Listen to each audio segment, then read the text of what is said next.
Hey, what is going on everybody? It's Steven here and welcome back to another fake check video. So today we're going to see what we can find inside of a fake Galaxy Note 4. Now this is a one-to-one copy from China, so it's not a real Samsung Galaxy Note 4. So the parts are not compatible and yeah, it's just a whole different level of quality.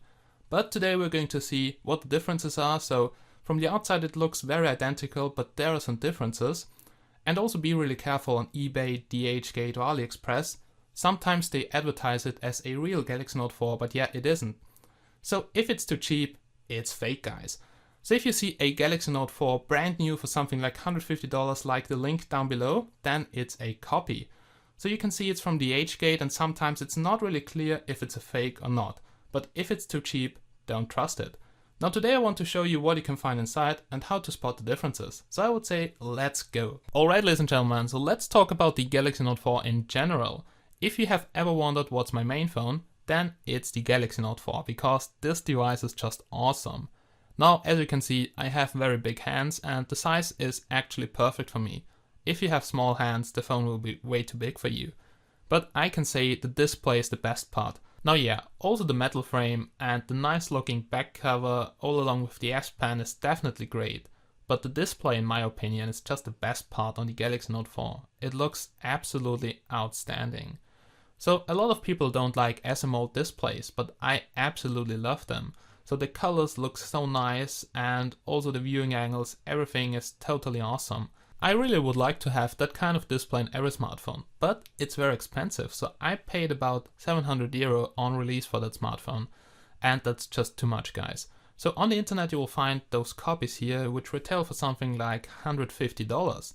But are they worth it? Today we're going to find it out because yeah, there are some reasons why I wouldn't buy such a copy, and I want to tell you them. But first of all, let's forget the legal aspect, which I will tell you at the end of this video, and let's just have a look at this device here, which is a one-to-one copy. So the display looks quite good, but yeah, it's not a 2K display, and on the DHgate they tell you it's a 2K display, but yeah, it isn't. I mean, it looks absolutely sharp, and it looks like a full HD panel, but yeah, I'm not sure right now, I will do some tests later. But you can see the sharpness, definitely okay. But have a look at the colors on the SMOLED display, it's just awesome. So I absolutely love the display and I would buy that smartphone again. Here the colors and viewing angles are not that good and the colors don't look that brilliant like on the SMOLED display. So the overall build quality is also below average and you can see here the capacitive touch buttons have very poor backlight. It lacks of a lot of features like a fingerprint scanner, they tell you it comes with one but no, it's just a fake application. Then here you can see the S Pen and the S Pen is just a total joke.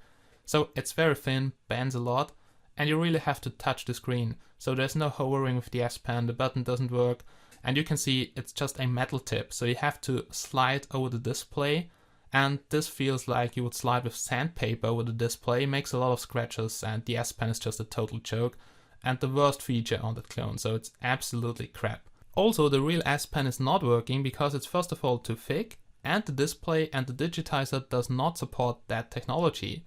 The frame looks quite good, very stable, but it has the wrong color. And yeah, all in all, the build quality is average, not more. So it's a real cheap replica. Then now I would say let's go and let's take it apart. Okay guys, so here you can see the fake Galaxy Note 4. And at the top you can see there should be the logo, but yeah, it's covered with some black shit. And you have to scratch it off in order to see the logo. And yeah, they just cover it because of customs, because if they see that it is a replica, so not a real one, it's a counterfeit product, they will destroy the product and your money is gone. So yeah, we'll talk a bit later about the legal things. Then let's have a look at the back cover. So here you can see it comes with the Samsung logo, but yeah, they don't cover it here because it's actually just an accessory for the smartphone. And you can just take it off like this. So it's like the original back cover, doesn't come here with NFC or something. But if you want to, you could use the original back cover. But yeah, NFC is not supported. And about wireless charging, I'm not sure right now. I will test it in my review, which will come online this week. Now yeah, let's quickly compare them. So here we have the real Samsung Galaxy Note 4, and you can see they look very identical. So just the color of the plastic is a bit different, and yeah, also the battery here is different, so we can take it out, it's removable. But I really have to say the battery lifetime absolutely sucks. So it's something like 5 or 6 hours, not really more, and the battery is very lightweight. The real battery is much heavier, also it's much thicker as you can see, so it's almost double as thick. yes, the real battery comes with NFC, but that shouldn't make a huge difference. You can see the fake battery is really thin, very lightweight, so it shouldn't have really much capacity, and it's just a total joke. Now the real battery also fits in the fake one, so let's just try this, and yeah, just throw the other battery away. It's a total piece of crap. The only problem when you use a real battery is that the back cover doesn't fit anymore. Now Samsung has a really nice technology, so the digitizer on the display, and they can make their smartphones very thin. That's not possible on China phones, so they are a bit thicker, as you can see. That's why the S Pen is thinner, and you can also not use a real battery because it's too thick, and now the back cover doesn't close anymore. So yeah, it's just a total piece of crap because you cannot use the real battery. You just have to stick with the clone battery, and it's just crap. So the battery lifetime is something like 5 hours or 6 hours, and then it went dead. Not more. So really, really bad. Then here you can see on the right side, yeah, the sticker. It looks also different on the fake one. So if you have a look at the sticker, you can see that's a fake one. And the best way to see it is if you have a look at the frame. Now the real Samsung Galaxy Note 4 comes with the charcoal edition frame, and you can see it looks totally outstanding, and the fake one just looks like painted with a brush or something. So yeah, it doesn't look good at all, and also the colors don't match. Then you can see the plastic also has a different color, and yeah, that's basically how you can spot the differences very easily. And also if you have a look at the S Pen, because yeah, it's very thin, bends a lot. The tip here is just made out of metal, so it's not a real S Pen, it really sucks. But I've seen clones with a real S Pen. I don't know why this clone comes with such a crappy S Pen. It's just a total piece of crap. But yeah, let's just go, let's open it up, and let's see what we can find inside. So I will now remove all the screws, and then I will try to separate the case shell here from the display and the motherboard. So let's go.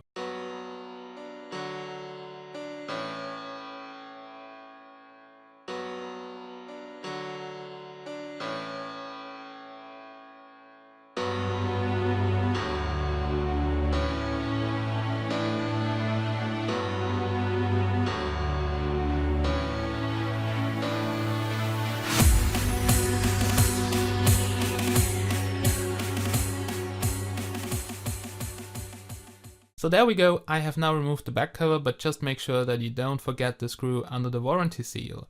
Then yeah, warranty seal, total crap on those clones. But yeah, whatever, let's have a look here at the motherboard.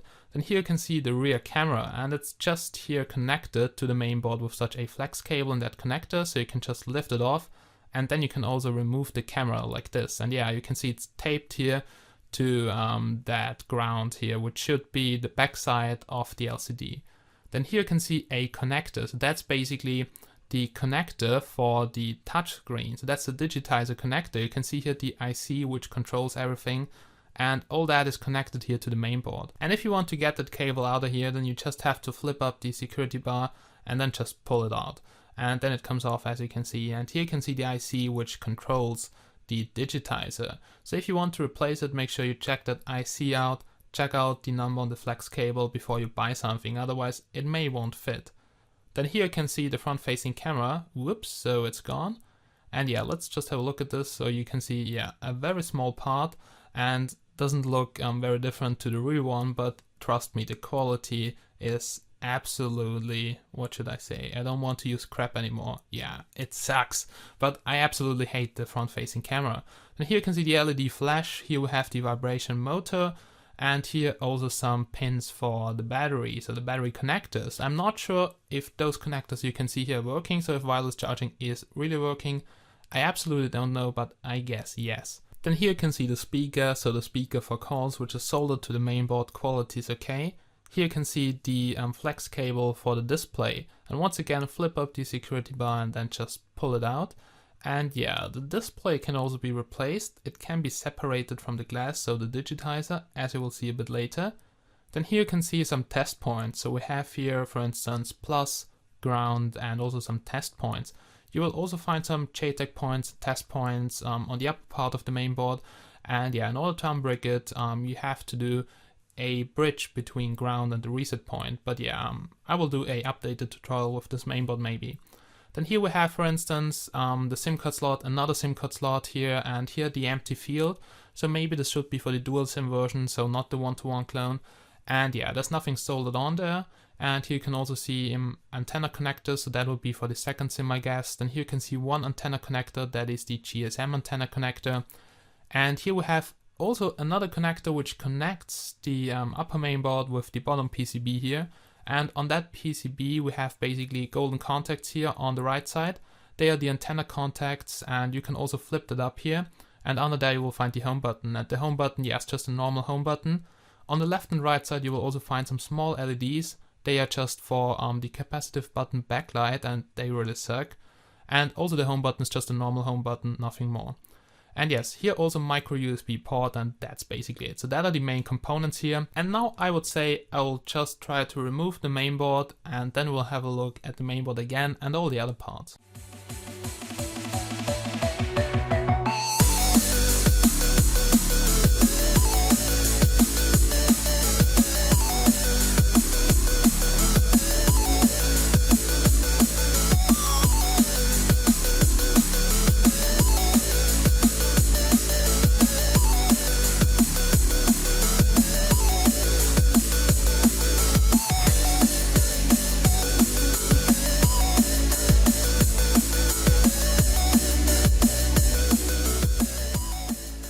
Now after some minutes I managed to get the mainboard out of the phone, and you can get it out pretty easy, so not much glue is used. On the real one there's much more glue, you just have to unscrew everything and then you can get out the mainboard.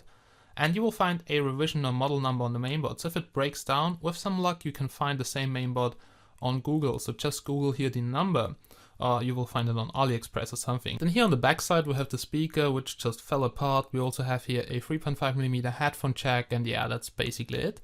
Now here on the right side you can see those silver thingy, and that's basically the IF shield, and the IF shield here just protects the chipset. And I have removed the IF shield here on the left side, and here you can see all the chips which are used here in that smartphone. And that's also the main reason why those phones are so fucking cheap. Now yeah, you will find here Samsung chips, and that's pretty common because Samsung is a huge chip producer. They don't only produce smartphones, they also make that flash memory, so that's basically RAM plus ROM. And here you can also see the MediaTek ARM processor, so the whole chipset.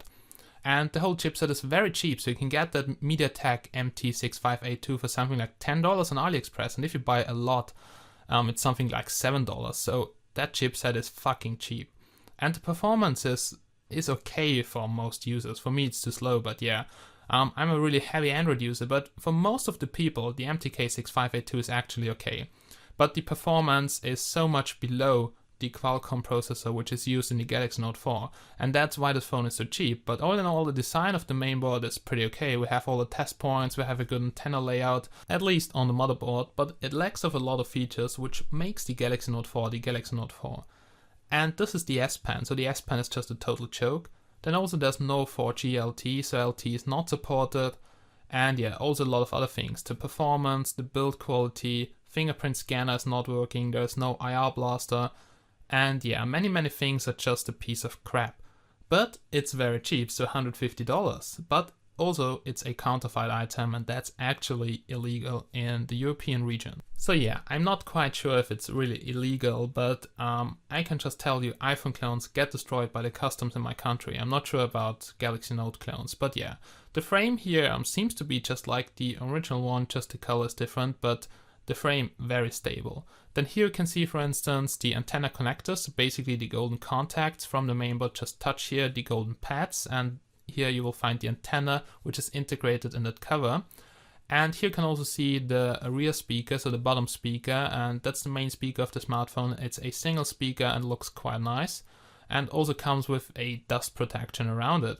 All in all, the plastic cover here seems to be very stable, but also inside of the phone we have another metal cover which you will see a bit later. So before we're going to check this out, let's check out the glass here. And yes, it's one unit with the display and also some metal frame. Here you can see the home button. Now this is just a normal home button, so this doesn't come with a fingerprint function or anything. And as you can see, it's one unit here with a metal frame, and that's a aluminum frame. And here you can also see all the cables. So here we have the display cable, and also here the digitizer connector with the IC right over here. Now yeah, what I actually want to do is just separate all the components. Now what you can see here is the back side, which you can also see when you remove the battery, and here you can see a metal frame. So that's a light metal frame, I guess aluminum or something, aluminum alloy. And yeah, it's really metal inside of that to make the phone heavier and more stable. And what we're going to do right now is we'll just separate the glass, the display, from the metal frame, and you just have to watch out because the digitizer, so the glass, I'm pretty sure that it's glued here to that metal frame. But you will be able to lift it off, but in order to do it, so without breaking the glass, you should heat it up. So you should heat it up to something like 80 degrees and just do it for a couple of minutes and then just try to lift off the back cover, and that's what I will do right now. So just give me about 30 seconds to a minute to heat it up and remove the glass.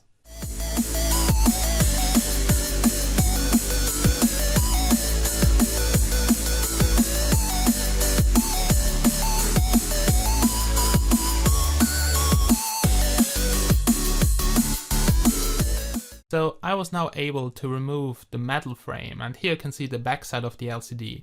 And basically here you can see the sticker, which you also see when you remove the battery.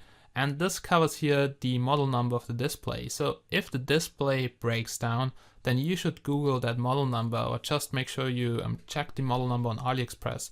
Don't just buy a screen because those Chinese factories are just changing the screens from one month to the other month. And yeah, if you just buy a screen for a fake Note 4, then it's maybe not working. Then here you can see the display flex cable, and as you can see, it's very big. Comes here also with some resistors and some other electronic components, so be sure when you remove the glass that you don't break it. And also be careful not to damage that flex cable here from the digitizer, otherwise your touchscreen won't work anymore, so be a bit careful when you remove it. And yes, it's also possible to separate the display and the glass, but I don't want to do it right now because I don't want to get dust in there, because I just also want to do another video on this one, and also I don't want to break it because you have to be very careful when you try to separate it. Alright guys, so basically that's what you can find inside of a Galaxy Note 4, and now let's just talk about the smartphone a bit. Alright, so once again a pretty long video. Now here you can see everything which was inside of the smartphone, and yes, it's a fully working smartphone, but it's a replica or copy. Now, yes, it's a one-to-one replica. That means it comes with the logos. But yeah, if I would purchase a replica, I would buy it without the logos because, yeah, you cannot fool somebody who knows how a real Galaxy Note 4 is looking. And I see at the first look that it's fake, so it's total bullshit. And also if you have logos on there, there's a much higher risk that the customs will just take it and destroy it, at least in my country. I know in some other countries which are near China, it doesn't matter, so they are selling this also on the street. So you have to be really careful if you make holiday on the beach or something. So I was just laying on the beach and then two people came over here and said, do you want to buy a Galaxy S5? And then I just saw it and I said, fuck off man, I do videos about this crap and this is not a real one. And yes, I had a discussion with him. And then he just told me he's selling 10 or 20 of them to some stupid people on the beach and they buy it for a lot of money. So he just says 50% off because, yeah, he just got it from a friend or something and he doesn't need it, and people buy it. And then they come home and then they just have a look at it, something is not working, they find my YouTube channel, chinadevices.com, they open a new thread and I tell them the story again. So this is how it works in those countries. And yeah, I think you now know what my opinion on those clones is. So often something is not working or really sucks, like the battery lifetime on this clone here, and those clones really destroy the reputation of Chinese smartphones. Now Chinese smartphones are awesome. Just think about the OnePlus One, Meizu, Xiaomi, that are brands which are just totally awesome, and they are 50% cheaper than Samsung, for instance, Apple, and yes, the performance is almost the same. So there are many high quality China phones which are using high-end chipsets like MTK64-bit generation, octa-core, or also Snapdragon processors like in the OnePlus One. So they're really nice quality China phones. You just have to do some research first, check out some reviews, or maybe just post a new thread on chinadevices.com and we'll help you to find a pretty nice quality phone from China. Alright guys, so that was just my quick video on what you can find inside of a fake Galaxy Note 4. Yeah, just think twice when you buy something like this. Make sure you watch a lot of reviews, maybe better buy a unbranded version with a working S Pen like the Fork N4. But yeah, it's just your decision what you do. And that was my review, or actually fake check, or whatever you want to call it. I really hope I see you again in my next videos, so have a nice day and bye bye.